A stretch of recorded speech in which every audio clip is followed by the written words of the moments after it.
We are live at Loft 100 Studios in Southern California. Thanks for joining. You're watching The Hunt. I'm Trish, your host. Be sure to check us out and all the happenings on the BizTV network at biztv.com. I was talking with a friend yesterday about how precious life is and how important it is to be guided by that principle, not just in times of major life change and big decisions, but in our day-to-day. In my upcoming book, From Stuck to Unstoppable, I talk about how we all wake up in the morning with the same 24 hours stretched out before us, waiting to be lived.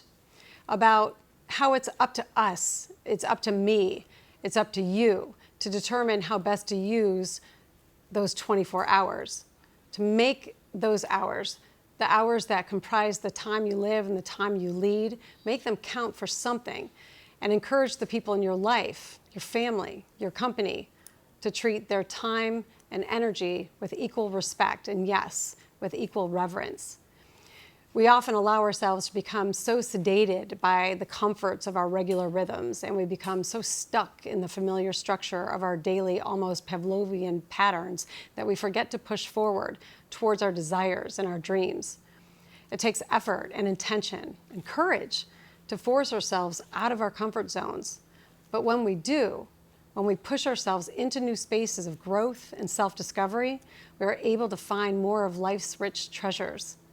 Don't let life pass you by. Hold on to it tightly, even when it threatens to buck you off like a bull at the rodeo, and ride it for all it's worth. Don't be a passive bystander. Become actively involved in your own destiny. Yes, life is fleeting, indeed, but for the moments that we do have remaining, let's make them count. Let's live every single one of them with intention, purpose, and an eye towards being brilliant and amazing. Take a moment to reflect on this, to reflect on the fact that it is possible to even become stuck, even in a comfort zone. Try not to let it happen to you. Becoming more reflective gives us the space we need to deepen our emotional intelligence. It gives us the glorious gift of self-assessment without judgment.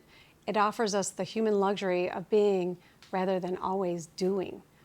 As you reflect on the priorities that you've set for yourself as a leader, not just a leader in your organization, but perhaps a leader in your community, a leader in your family, a leader of your own individual destiny, remember that you are always in control of your own narrative. You might not always be able to control the plot, twists, and the sudden turns in your life. Life is predictably unpredictable, after all, but you can control and hone your ability to embrace whatever life throws at you with grace and dignity.